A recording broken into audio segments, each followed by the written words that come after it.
देखो, आज के क्लास में हम लोग क्या पढ़ेंगे? Abnormal loss. कंसाइनमेंट में दो तरह का लॉस होता है, एक होता है नॉर्मल लॉस, एक होता है एबनॉर्मल लॉस। नॉर्मल लॉस को सिंपली इग्नोर कर देना, उसका वैल्यू को एडजस्ट कर दिया जाएगा। जैसे हम एक एग्जांपल देके समझाते हैं। पहले क्या होता था कि एक कंसाइनर होता था और कंसाइनर गुड्स सेंड करता था किसे? कंसाइनी को, है ना। मान करके चलो ये जो गुड्स सेंड किया है वो 5000 यूनिट सेंड किया है और 5000 यूनिट का प्राइस जो है वो प्राइस है इसका मान लो 12,000 या फिर 15,000 प्राइस है। कितना प्राइस है? 15,000। तो कितना रुपया पर पीस पड़ा? 3 रुपया पर पीस। 5,000 पीस भेजे हैं और 5,000 पीस का दाम कितना है? 15,000 रुपया। तो कितना पीस है पर पीस? 3 रुपया है कि नहीं है? 3 रुपया पर पीस। अब ये जब रास्ता में जब जा रहा था ना सामान, तो जाते हुए क्या हुआ, मान करके चलो 1000 केजी डिस्ट्रॉय हो गया अपने से। और ये जो डिस्ट्रॉय है ये नॉर्मल लॉस हुआ है। नॉर्मल लॉस समझ में आता है जिसके ऊपर मेरा कोई कंट्रोल नहीं है। फॉर एग्जाम्पल अगर हम किसी को भेजते हैं फ्यूल, पेट्रोल, डीजल, ये सब, तो रास्ता में थोड़ा उड़ेगा कि नहीं उड़ेगा? क्या मेरा कोई कंट्रोल है? कोई कंट्रोल नहीं है इसके ऊपर। तो अगर ऐसा लॉस हो रहा है जहां पे मेरा कोई कंट्रोल नहीं है तो उसका वैल्यू को इसी में एडजस्ट कर दिया जाता है। एडजस्ट इस प्रकार से किया जाता है कि हमने 5,000 केजी भेजा था 3 रुपया करके, जिसका प्राइस कितना होता है? 15,000 होता है। और मान लो अगर 4,000 पहुंचा तो हम ये बोलेंगे कि 4,000 का ही प्राइस है कितना रुपया? 15,000। 4,000 का ही प्राइस कितना है? 15,000। मतलब ये एडजस्ट हो गया। देखो रेट बढ़ गया अपने आप। पहले जो रेट 3 रुपया पीस था, हो सकता है वो रेट अब महंगा हो जाए, है कि नहीं? अगर हम अब ये कहेंगे कि हमने 4,000 का ही दाम अब बता रहे हैं 15,000, तो क्या रेट वही रहेगा? 3 रुपये रेट रहेगा या रेट बढ़ जाएगा? बढ़ जाएगा। तो इसे कहते हैं एडजस्ट करना। नॉर्मल लॉस को हमेशा क्या कर देना है? एडजस्ट। इसका कोई कैलकुलेशन नहीं होता है। दिक्कत किसमें है? एबनॉर्मल लॉस में। एबनॉर्मल लॉस का मतलब क्या हुआ? एबनॉर्मल लॉस का मतलब हुआ कि रास्ते में सामान भेज रहे थे, अब सामान जाते हुए या तो सामान डिस्ट्रॉय हो गया, आग लग गया, कुछ इन कारण से लॉस हुआ है जो कि एबनॉर्मल रीजन है। कोई दिक्कत है क्या? तो तुम्हें एक चीज का ध्यान रखना होगा कि ये है मेरा कंसाइनर, इसको मिटा देते हैं अभी क्योंकि इसमें कुछ काम का नहीं है। नॉर्मल लॉस में कुछ उतना सीखने जैसा कुछ नहीं है। सीखना किसमें है? आज के क्लास में एबनॉर्मल ही सीखना है। ये कंसाइनर है और ये कंसाइनी है, ठीक। इसने सामान भेज दिया। किसे भेजा बाबू?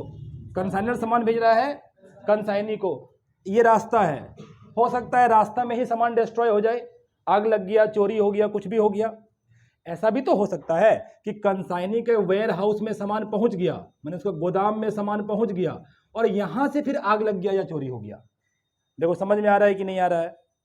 याद करो, कंसाइनर जो खर्चा करता है वो सारा खर्चा को बोलते हैं डायरेक्ट खर्चा, डायरेक्ट एक्सपेंसेस, याद है।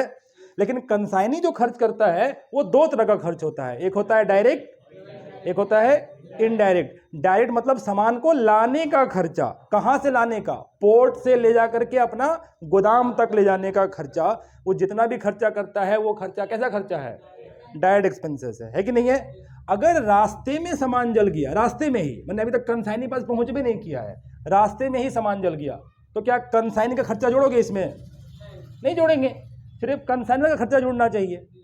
लेकिन यही अगर कंसाइनी का यहां पे पोर्ट में उतर गया सामान और पोर्ट से लेकर के वेयर हाउस जा रहे थे, उसी बीच में सामान डिस्ट्रॉय हो गया, तो कंसाइनर का भी खर्चा जोड़ना चाहिए, कंसाइनी का भी खर्चा जोड़ना चाहिए। मेरा बात समझ में आ रहा है कि नहीं आ रहा है? मतलब मुझे इस बात का बहुत ध्यान रखना पड़ेगा कि गुड्स जो एबनॉर्मल डिस्ट्रॉय हुआ है वो डिस्ट्रॉय कहां पे हुआ है? क्या कंसाइनर से कंसाइनी के पास जाते हुए बीच में ही हो गया, या फिर कंसाइनी के पास वहां पहुंचा और जब कंसाइनी उसे अपना वेयर हाउस लेकर के जा रहा था, या कंसाइनी वेयर हाउस लेकर ना भी जाए, कंसाइनी का वेयर हाउस सामान पहुंच गया उसके बाद लॉस हुआ है, तो भी मुझे कंसाइनी का डायरेक्ट खर्चा क्या करना पड़ेगा? जोड़ना पड़ेगा। देखना पड़ेगा कि रास्ता में खर्चा हुआ है, मतलब एबनॉर्मल लॉस हुआ है, कि कंसाइनी के पास पहुंच गया तब एबनॉर्मल लॉस हुआ है। अगर रास्ता में हुआ है तो सिर्फ किसका खर्चा जोड़ना है? कंसाइनर का। और अगर वेयर हाउस पहुंच जाने के बाद लॉस हुआ है, किसका खर्चा जोड़ेंगे? कंसाइनी का। कंसाइनी का कौन वाला खर्चा? डायरेक्ट वाला खर्चा। इनडायरेक्ट वाला जोड़ेंगे क्या? नहीं जोड़ेंगे। कहीं कोई दिक्कत है? कोई दिक्कत नहीं है। अब जर्नल एंट्री सुनो, इससे जुड़ा हुआ 2-3 को जर्नल एंट्री है मात्र। अगर कंसाइनमेंट में एबनॉर्मल लॉस हो रहा है, देखो लॉस होगा, हम पहले बोल चुके हैं पहले वाले क्लास में किसी भी तरह का लॉस होता है वो सब लॉस कंसाइनर का है, सब लॉस किसका है। और कंसाइनमेंट अकाउंट तो छोटा सा अकाउंट ही है, जितना पैसा आता है डेबिट में लिखते हैं, जितना पैसा जाता है सब क्रेडिट में ही ना करते हैं। अगर एबनॉर्मल लॉस हो रहा है कहाँ लिखना चाहिए, कंसाइनमेंट अकाउंट का। देखो एक बात बताओ, लग रहा होगा कि कंसाइनमेंट में जो एबनॉर्मल लॉस हो रहा है वो खर्चा है, लॉस है, लग रहा है कि नहीं लग रहा है। सही बात है, ये लॉस है, मगर ये तो एबनॉर्मल रीजन के कारण हुआ है, क्या इसको लॉस मानोगे। मान लो किसी किसी किसी कंसाइनमेंट में हमने क्या किया, सामान भेजा, रास्ते में आग लग गया और सामान डिस्ट्रॉय हो गया। डिस्ट्रॉय हो गया ठीक है, लॉस भी हो रहा है ये भी ठीक है, लेकिन क्या वो इसलिए लॉस हुआ कि कंसाइनमेंट कर रहे थे, ऐसा तो नहीं है ना। एबनॉर्मल नेचर का, इस बार हुआ अगला बार नहीं होगा, इस बार हुआ है तो अगला बार नहीं भी हो सकता है, तो एबनॉर्मल नेचर का है ना। बनाने का तरीका ये होता है बाबू, जर्नल एंट्री ये होता है, तुमको 3 ही जर्नल एंट्री याद रखना है, 3 जर्नल एंट्री में काम खत्म हो जाएगा। पहला जर्नल एंट्री होता है profit and loss account debit, profit and loss account debit to consignment. अभी हम जब सवाल बनाएंगे ना तो आपको हम ये पूछेंगे, consignment account, profit and loss account debit to, मतलब कंसाइनमेंट के क्रेडिट में जाकर के लिखेंगे by profit and loss account, और अपना सारा का सारा लॉस वहां पे लिख देंगे। कौन सा लॉस, एबनॉर्मल लॉस। अभी कैलकुलेट करेंगे हम इसके बाद वाला सवाल में, डोंट वरी, ये तुमको जर्नल एंट्री याद रखना है, ठीक है।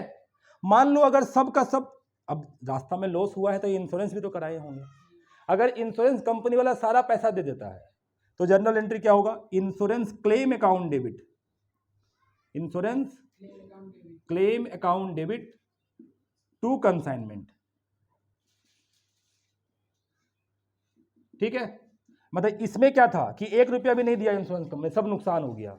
इसमें क्या है, सबका सब पैसा कौन दे दिया। तो ऐसा भी तो हो सकता है पार्टली पैसा दिया हो और पार्टली पैसा ना दिया हो, मतलब पार्टली मेरा नुकसान हुआ है और पार्टली इंश्योरेंस कंपनी वाला पैसा दे दिया है। मैंने 10,000 का गुड्स जल गया था, 8,000 दे दिया इंश्योरेंस कंपनी, 2,000 मेरा नुकसान हो गया, तो उसके लिए जर्नल एंट्री क्या होगा, profit and loss account debit, साथ ही साथ और क्या डेबिट होगा, इंश्योरेंस क्लेम अकाउंट डेबिट, और तीसरा टू कंसाइनमेंट अकाउंट। चलो मुझे बताओ ये जर्नल एंट्री कब पास करेंगे, पूरा लॉस हो गया, इंश्योरेंस कंपनी कुछ नहीं दिया, ये वाला कब करना है, जब इंश्योरेंस कंपनी सारा पैसा दे दिया, और ये वाला कब करना है। तो नो डाउट हर बार यही आएगा ज़्यादा से ज़्यादा, ये दोनों तो उतना आएगा नहीं, या ये भी कभी कभी आएगा, लेकिन इंश्योरेंस कंपनी फुल पैसा देता है कभी, तो वो तो होगा ही नहीं, ठीक है। मैंने हो सकता है, ऐसा नहीं है, मगर नहीं आता है जनरली।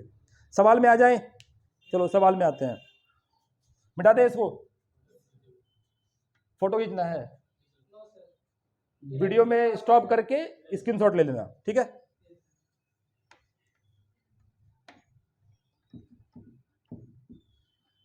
देखो मेन जो तुम्हें बनाना है, वो तुम्हें बनाना तो कंसाइनमेंट अकाउंट ही है, मेन क्या बनाना है, कंसाइनमेंट अकाउंट। बस कंसाइनमेंट अकाउंट में एक नया टॉपिक आ गया जिसका नाम है एबनॉर्मल लॉस, तो हम लोग फिर से सीखेंगे, कंसाइनमेंट अकाउंट बनाना ही सीखना है।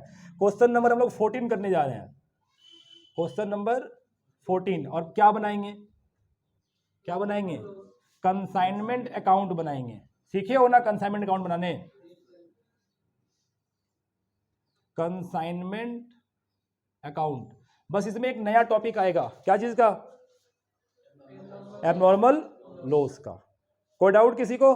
चलो क्वेश्चन नंबर हम लोग पढ़ेंगे 14, क्वेश्चन नंबर 14 पेज नंबर 130 में है। लिखता है इसमें, ए ऑफ मुंबई है, वो सेंड कर रहा है गुड्स वर्थ ₹12,000, 12,000 का गुड्स भेज रहे हैं, किसे भेज रहे हैं, टू बी ऑफ दिल्ली। मतलब यहाँ पे कंसाइनर कौन है, कंसाइनी कौन है, बी कंसाइनी है, ए कंसाइनर है। 12,000 का गुड्स बेचे हैं, और क्यों क्यों भेजे हैं, to be sold on commission. कोई दिक्कत, 300 were spent on sending goods. अच्छा एक बात बताओ बाबू, किसके बुक में हम लोग सीख रहे हैं, इन द बुक्स ऑफ कौन होगा,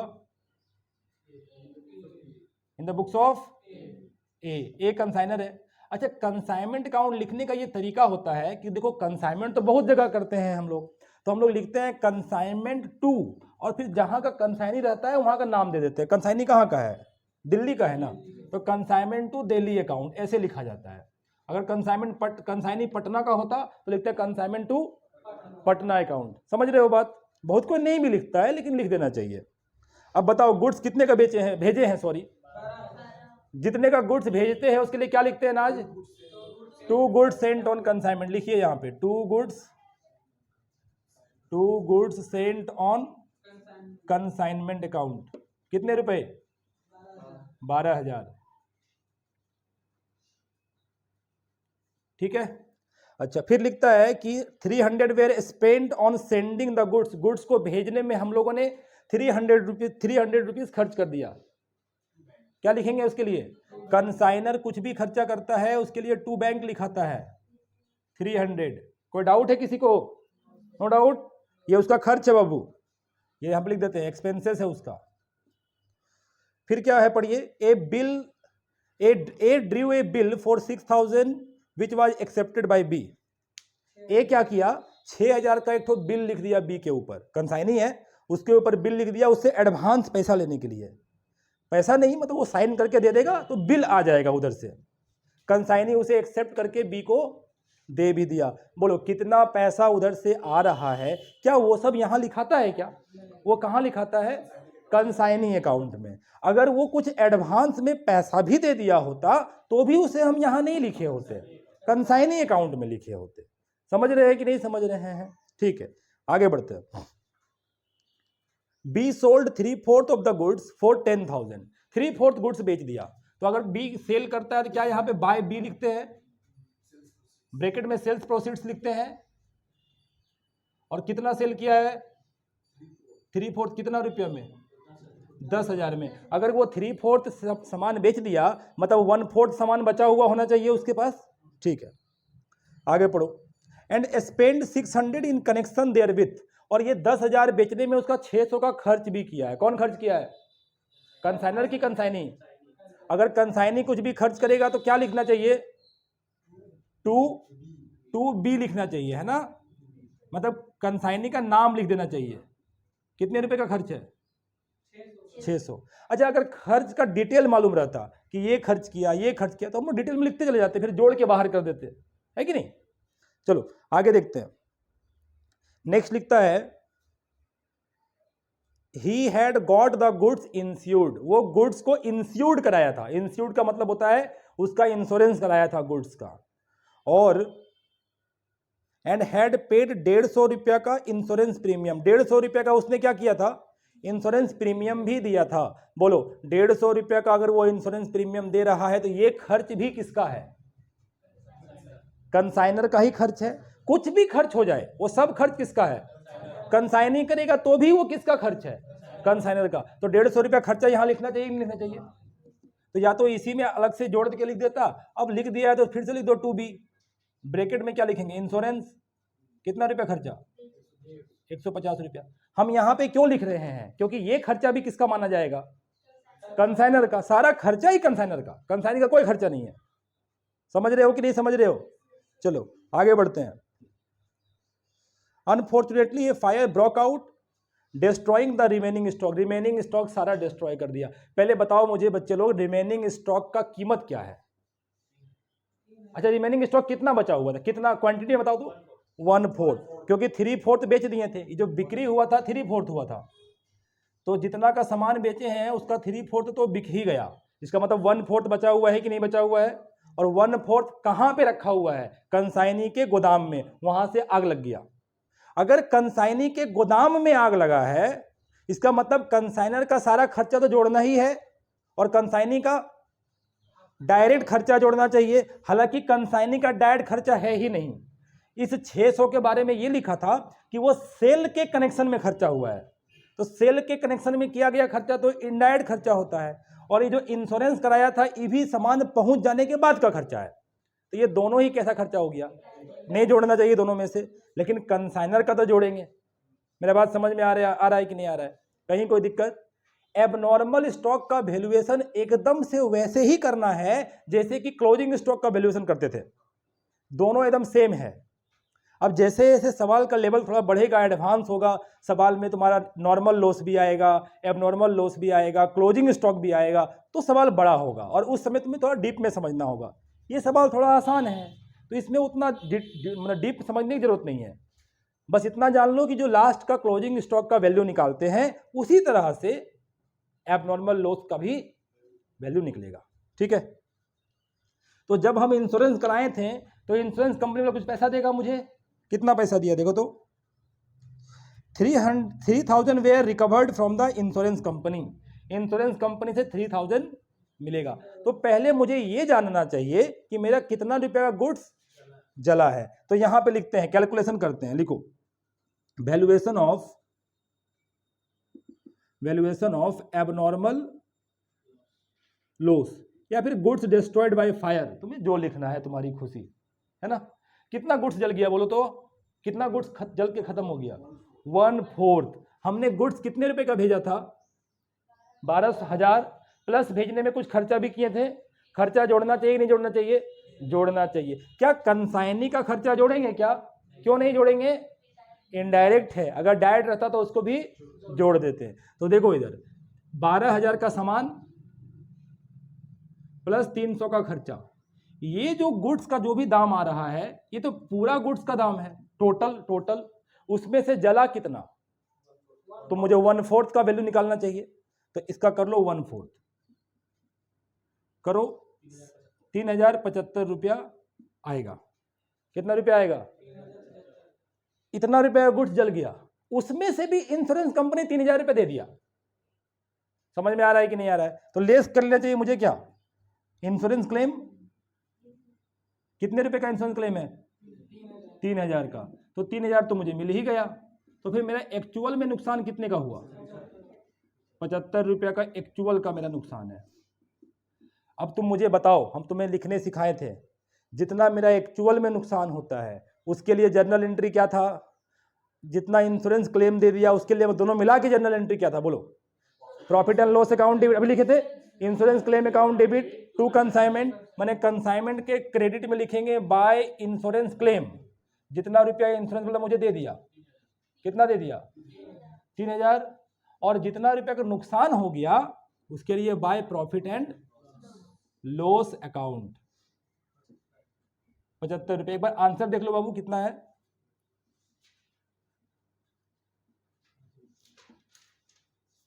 आंसर मतलब ये, इसका आंसर आया कि नहीं आया? पहले ये देखिए, एबनॉर्मल लॉस का आंसर आया कि नहीं आया? आ गया। अब देखो एक ठोस में और लाइन लिखा है कि agent was to receive commission of 6 whole 1/6%। 6 whole 1/6% का कमीशन मिलेगा। तो अगर बी कुछ कमीशन लेता है तो भी यहां लिखना पड़ता है कि नहीं? ब्रैकेट में कमीशन, कितना कमीशन लेंगे? जितना सेल किए हैं 10,000, उसका 6 होल 1/4%। 6 होल 1/4, देखो 1/4 का मतलब होता है 0.25। कैलकुलेटर निकालो, लिखो 10,000 इंटू 6.25%। 6.25%, 10,000 इंटू 6.25%, 625 रुपया आएगा। ठीक है, तो यहां लिख देते हैं 625। बस बन गया सवाल। क्रेडिट जोड़ेंगे डेबिट जोड़ेंगे, देखेंगे किधर ज्यादा आ रहा है। देखो 10 और 3 13,075 इधर है, और इधर जोड़ो तो 12,000, 13,000 से ज्यादा इधर है 13,075 से, मतलब लॉस आना चाहिए। तो देखो लॉस है कि नहीं है? By loss on consignment. एक बार जोड़ के देखो बाबू कितना है? 13,675 है क्या? 13,675 में से 13,075 घटा दो, 600 रुपये का लॉस है क्या? लॉस 600 का है ना, तो 600 रुपये का लॉस आ रहा है। 600 रुपये का लॉस। देखो समझ में आया कि नहीं आया बोलो? आ गया समझ में? Any problem? कोई डाउट नहीं है? कंसाइनी अकाउंट बनाए? कंसाइनी अकाउंट बनाए, चलो बनाते हैं। एबनॉर्मल लॉस का केस समझ में आया? कैसे कैलकुलेट करेंगे एबनॉर्मल लॉस? जैसे कैलकुलेट करते हैं क्लोजिंग स्टॉक, एकदम उसी तरह से। अब थोड़ा सा जब एडवांस होगा तो हो सकता है थोड़ा चेंजेस आ जाए, बाकी ओवरऑल सेम है। ठीक है, क्या ध्यान रखना है कि एबनॉर्मल लॉस कहां हुआ है? अगर रास्ते में हो गया तो सिर्फ किसका वैल्यू जोड़ना है? कंसाइनर का खर्चा, और अगर कंसाइनी का गोदाम पहुंच गया उसके बाद एबनॉर्मल लॉस हुआ है तो कंसाइनर का भी खर्चा जोड़ना है, कंसाइनी का भी खर्चा जोड़ना है। कहीं कोई दिक्कत नहीं है। कंसाइनी का अकाउंट बनाते हैं, मिटाते हैं इसको, सिर्फ ये इतना सा मिटा रहे हैं, ठीक है। यहीं पे कंसाइनी अकाउंट बन जाएगा। कंसाइनी मतलब कौन है यहाँ पे, तो बी अकाउंट बनाना होगा। और बी के साथ क्या हुआ था, सबसे पहले वो 6,000 रुपये का एक बिल दे दिया था, पहले वो बिल ही दिया था, दिया था कि नहीं दिया था। तो जब मुझे बी से बिल मिलेगा तो मेरे पास तो बिल आएगा, जनरल एंट्री क्या होगा, बिल से अकाउंट डेबिट किससे,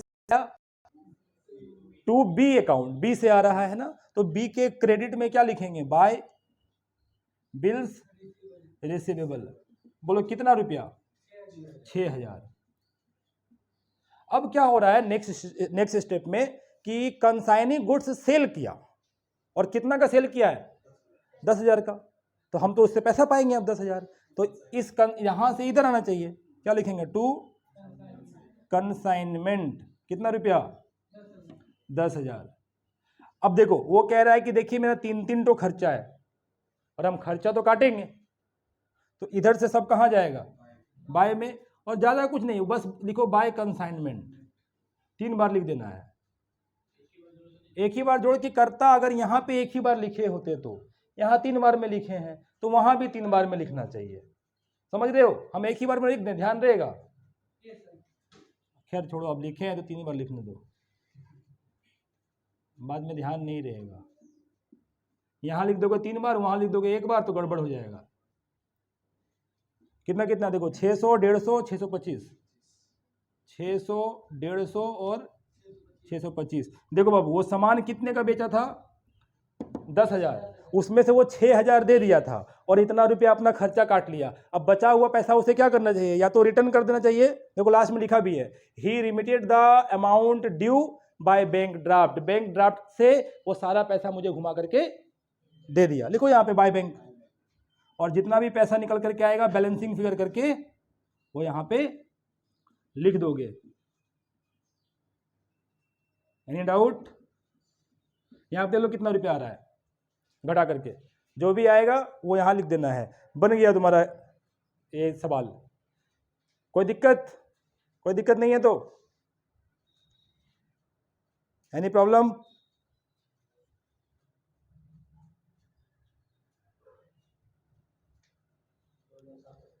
कोई problem, no problem.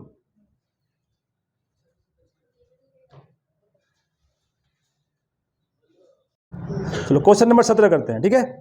17 number question पहले पढ़ लेते हैं पूरा, पहले क्वेश्चन को पूरा रीड कर लेते हैं, मेरे साथ रीड करिए क्या है। 200 साइकिल्स कोस्टिंग 250 इच, 200 साइकिल है, कॉस्ट कितना करके है, 250 इच, वेयर कंसाइंड बाय के कनिटकर ऑफ कोलकाता। कंसाइंड कौन किया है, मैंने सामान को भेजा कौन है, के कनितकर ऑफ कोलकाता का, किसे भेजा है, to mister Murali of Chennai. मुझे बताओ बाबू, के कनितकर कंसाइनर है या मिस्टर मुरली कंसाइनर है, कंसाइनर कौन है, के कनितकर कंसाइनर है और मिस्टर मुरली जो है सो कंसाइनी है, बहुत बढ़िया। फिर लिखता है कि कनितकर जो है यानी कंसाइनर, वो स्पेंड किया है 2000 on sending this goods, goods को भेजने में भी खर्चा किया है, कितना रुपया, 2000, ठीक है। ऑन द वे, रास्ते में 20 साइकिल्स वेयर डैमेज्ड, रास्ते में 20 साइकिल डैमेज हो गया। हम लोगों ने कितना साइकिल भेजा था मुझे बताओ, 200, और उसमें से 20 साइकिल क्या हो गया, डैमेज हो गया, और इंश्योरेंस कंपनी से 2000 रुपया मुझे मिला भी, ठीक है। Murali took delivery of the rest, rest का डिलीवरी मुरली ले लिया, रेस्ट मतलब बचा हुआ, कितना बचा हुआ रहता है, 180, 200 में 20 तो डिस्ट्रॉय हो गया, 180 बचा हुआ है, मुरली उसका डिलीवरी ले लिया। एंड स्पेंड किया है उसके ऊपर 300 रुपए का ऑक्ट्रॉय एंड कार्टेज। देखो ऑक्ट्रॉय एक तरह का टैक्स होता है, ऑक्ट्रॉय क्या होता है, और कार्टेज तो जानता ही है सामान को ढोने का भाड़ा, ये दोनों ही डायरेक्ट खर्चा होता है, ठीक है। मैंने जो 300 रुपया खर्चा है वो कैसा खर्चा है, डायरेक्ट खर्च है, कंसाइनी का डायरेक्ट खर्च है, यस। एंड 200 रुपये खर्च किया है सेलिंग एक्सपेंसेस, ये कैसा खर्च है बाबू, इनडायरेक्ट खर्च है, वेरी गुड। अब लिखता है आगे, ही सोल्ड 170 साइकिल एट 350 पर साइकिल, 170 साइकिल भेज दिया, कितना करके? तो देखो ना 180 का डिलीवरी लिया था वो, साढ़े, और उसमें 170 भेज दिया, बचा कितना? मतलब 10 तो यहाँ पे क्लोजिंग स्टॉक भी रह गया। समझ में आ रहा है कि नहीं? 200 भेजे थे, 20 रास्ते में डिस्ट्रॉय हो गया, वो 180 रिसीव किया, 180 में से 170 बेचा है और 10 उसके पास क्लोजिंग स्टॉक है। बहुत बढ़िया। Murali is entitled to a commission of 10% on sale, वो 10% सेल पे कमीशन लेगा। चलो स्टार्ट करते हैं बाबू। ऊपर में हेडिंग क्या लिखेंगे? इन द बुक्स ऑफ, बोलिए जल्दी से, इन द बुक्स ऑफ के कनितकर, और नीचे में लिखना है कंसाइनमेंट टू, यस, जगह का नाम लिखना पड़ता है, consignment to Chennai account. Very good.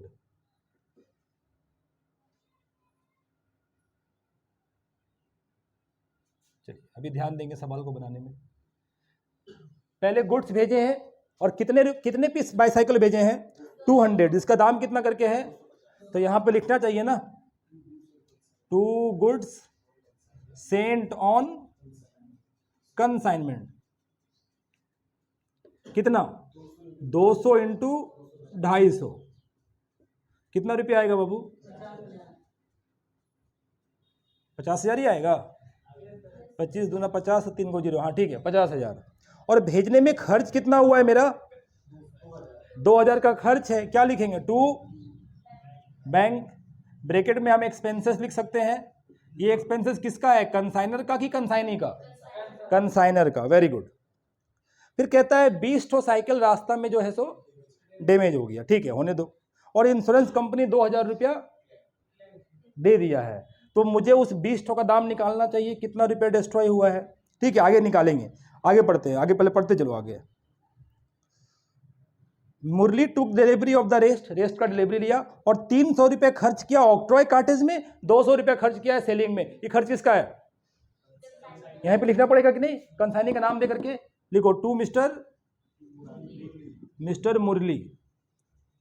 क्या क्या खर्चा है? ऑक्ट्रॉय एंड कार्टेज का कितना रुपया? 300, और साथ में है सेलिंग एक्सपेंसेस 200। मीन्स उसका जो कुल खर्च है वो 500 रुपये का कुल खर्च है। कोई दिक्कत है बाबू? कोई दिक्कत नहीं है। चलिए आगे बढ़ते हैं। नेक्स्ट लिखता है कि ही सोल्ड 170 साइकिल, 350 पर साइकिल करके बेच दिया, 170 बेच दिया। तो यहां लिखेंगे ना बाय मिस्टर मुरली, ब्रैकेट में क्या लिख सकते हैं? सेल्स प्रोसीड्स, और कितना लिखेंगे? 170 इंटू 350, मल्टीप्लाई करो, कैलकुलेटर में कितना आ रहा है बताओ? 59,500, 69500, 59, ठीक है ना। अब दो चीज बचा हुआ है, एक बचा हुआ है क्लोजिंग स्टॉक और एक बचा हुआ है एबनॉर्मल लॉस का कैलकुलेशन। इतना ही तो बात है। तो अगर एबनॉर्मल लॉस होता है और इंश्योरेंस कंपनी पैसा भी देता है तो दो चीज लिखना पड़ता है इधर तरफ। बोलो क्या क्या? एक लिखते हैं बाय इंश्योरेंस क्लेम,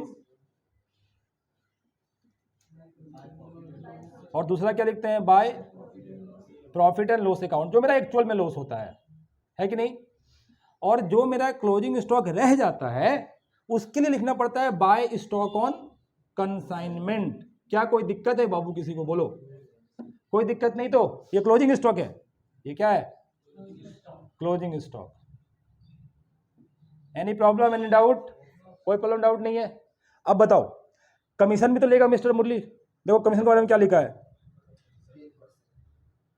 इसमें लिखता है mister Murali is entitled to a commission of 10% on sale. Commission लेगा ना, यहां लिखेंगे टू मिस्टर मुरली, यहां पे लिख दो कमीशन, और कमीशन कितना है? सेल का 10%। सेल कितना किया? 59,500, उसका 10% 5,950। कोई और कुछ है क्या इसमें? इसको क्लोज कर देना चाहिए ना। अब जो भी आएगा प्रॉफिट लॉस बस इतना ही तो है। पहले मुझे इसका कैलकुलेशन करना चाहिए। अब कैलकुलेशन कैसे करेंगे? हम लोगों ने कितना सामान भेजा था? बोलो 200 साइकिल, कितना रुपया करके दाम था? प्लस मेरा इतना खर्चा भी है, रास्ते में ना जल गया, क्या कंसाइनिंग का खर्चा जोड़ेंगे क्या? सिर्फ और सिर्फ कंसाइनर का खर्चा। और कितना पीस का दाम निकालना है? 20 पीस का, क्योंकि 20 पीस में आग लग गया था। कोई डाउट है क्या? देखो हम एक नया तरीका से वर्किंग बता रहे हैं, पुराना वाला एक बार में नहीं करेंगे। कैसा वर्किंग करेंगे ध्यान दो। लिखेंगे कॉस्ट ऑफ 20 बाईसाइकिल। 20 बाईसाइकिल का दाम बताओ। At the rate ₹250 each. अगर एक एक ठो का दाम 250 है तो 20 पीस का दाम कितना होगा? 5000। यहां लिखते हैं 5000। ध्यान से सुनेंगे। इसमें फिर तुम ऐड कर लोगे। क्या ऐड करोगे? कंसाइनर का खर्चा, कंसाइनर्स प्रोपोर्शनेट एक्सपेंसेस। कंसाइनर ने कितना खर्चा किया था? तो 2000 जो खर्चा किए थे वो तो पूरा 200 साइकिल पर किए थे, और मुझे कितना साइकिल का जानना है?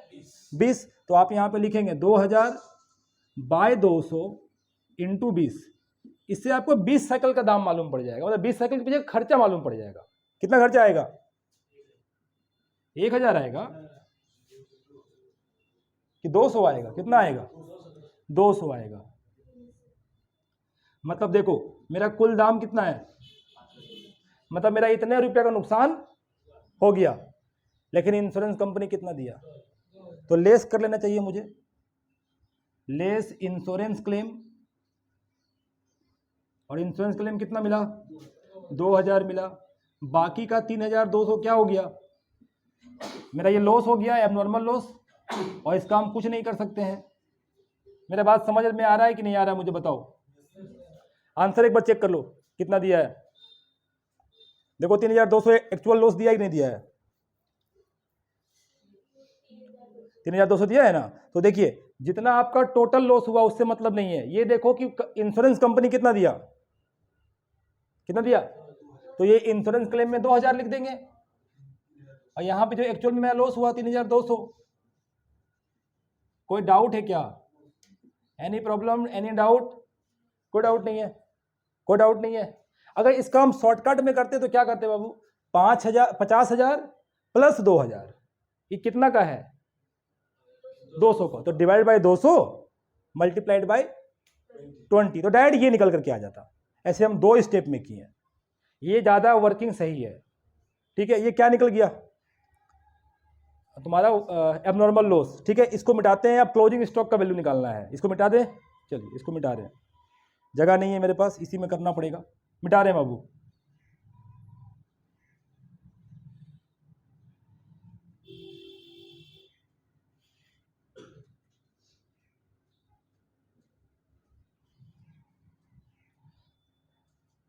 $200 पीस भेजे थे, 20 पीस रास्ता में डिस्ट्रॉय हो गया, 180 पीस पहुंचा, उसमें से वो 170 पीस बेच दिया, 10 पीस बचा हुआ है कि नहीं? 10 पीस का ना दाम निकालना है। लिखो यहाँ पे कॉस्ट ऑफ 10 पीस बाईसाइकिल, कितना रुपया करके? कितना रुपया होगा बोलो? 2500 होगा। इसमें दो खर्चा ऐड करना है, एक कंसाइनर का खर्चा और एक कंसाइनी का खर्चा। अब तुम अगर इसको वर्किंग, वो पुराना वाला वर्किंग का चेक बनाओगे ना, नहीं बनेगा। आपको ऐसा ही वर्किंग करना पड़ेगा। आपको हम कारण बता रहे हैं क्यों। कंसाइनर कितना खर्चा किया, कितना साइकिल के ऊपर? तो डिवाइडेड बाय 200 इंटू कितना? 10। कोई दिक्कत है किसी को? कितना रुपया आएगा? 100। अब तो कंसाइनर का खर्चा जुड़ गया, अब किसमें, अब कौन खर्चा जोड़ेंगे? कंसाइनी का। लिखो कंसाइनीज प्रोपोर्शनेट डायरेक्ट एक्सपेंसेस, क्योंकि कंसाइनी का सिर्फ डायरेक्ट खर्चा जोड़ना है। इनडायरेक्ट जोड़ेंगे क्या? कंसाइनी का डायरेक्ट खर्चा कितना है? कुछ भी, 2000 बोल दिया फट से। कंसाइनी का डायरेक्ट खर्चा कितना है? কত টাকা আছে बोलो। अरे कंसाइनी 2 खर्चा किया ना बाबू, इसमें से डायरेक्ट कौन है? 300। 500 डायरेक्ट है पूरा, जोड़ना थोड़े है। हम बोले डायरेक्ट खर्चा कौन है? डायरेक्ट 300, सिर्फ डायरेक्ट देते हैं ना। तो जो 300 रुपया खर्चा किया है कंसाइनी, वो कितना गुड्स पर, कितना साइकिल पर किया है?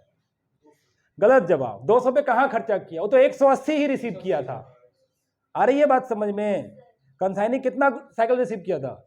तो 180 पर खर्चा है 300, तो इसे डिवाइड कर देना है 180 से, और कितना साइकिल बचा हुआ है 10 ठो, तो 10 से मल्टीप्लाई करो और देखो कितना आंसर आ रहा है।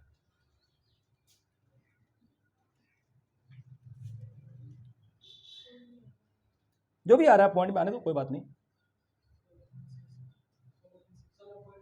16 पॉइंट, तो 16.666 से 17 कर दें इसे डायरेक्ट, 17 रुपये कर देते हैं, इसको जोड़ लेंगे 2617 रुपया। यही है मेरा वैल्यू ऑफ क्या, क्लोजिंग स्टॉक। इसी का नाम है मेरा क्लोजिंग स्टॉक। यहाँ लिख लेना इसका सीधा में वैल्यू ऑफ क्लोजिंग स्टॉक। ठीक है, एक बार आंसर भी चेक कर लो। 26 क्या है बाबू, एक बार आंसर देख लीजिए क्या है, यही आंसर है। समझ में आया? अच्छा, इसमें अगर हम ऐसे करते हैं कि कंसाइनर का ही दाम ले लेते हैं, कंसाइनर का खर्चा जोड़ लेते हैं, कंसाइनी का डायरेक्ट खर्चा जोड़ लेते, डिवाइड मारते 200 से, मल्टीप्लाई करते 100 से, क्या आंसर आता? आता नहीं आता।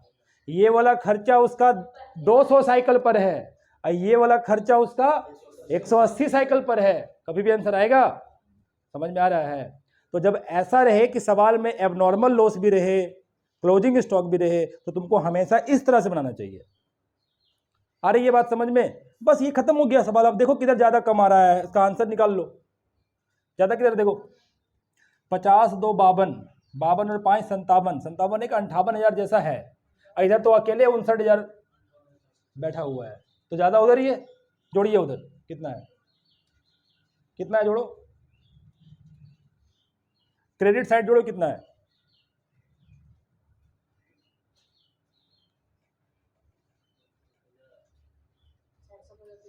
सड़सठ हजार 67,317।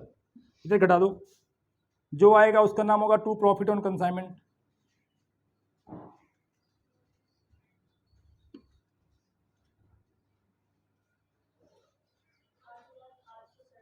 $8,867 मैंने 67। एक बार आंसर चेक कर लोगे, ये तुम्हारा हो गया। देखो समझ में आया या नहीं आया मुझे बताओ, एनी प्रॉब्लम, कोई दिक्कत है क्या? समझ में आ गया? एबनॉर्मल लॉस कैसे निकालेंगे, बस ध्यान रखेंगे कि एबनॉर्मल लॉस कहाँ पे हुआ है। एबनॉर्मल लॉस रास्ते में हो गया या कंसाइनी के पास पहुंचने के बाद हुआ है। अगर रास्ते में हुआ तो सिर्फ कंसाइनर का खर्चा जोड़ना है, कंसाइनी के पास पहुंच जाने के बाद होगा तो कंसाइनर का भी खर्चा जुड़ेगा और कंसाइनी का भी खर्चा जुड़ेगा। कंसाइनी का ओनली डायरेक्ट खर्चा, कोई प्रॉब्लम नहीं है। चलो, तो ये था तुम्हारा एबनॉर्मल लॉस का कॉन्सेप्ट। अगले क्लास में हम लोग normal loss, abnormal loss, closing stock तीनों को सीखेंगे। ठीक है, तीनों को सीखने वाले हैं।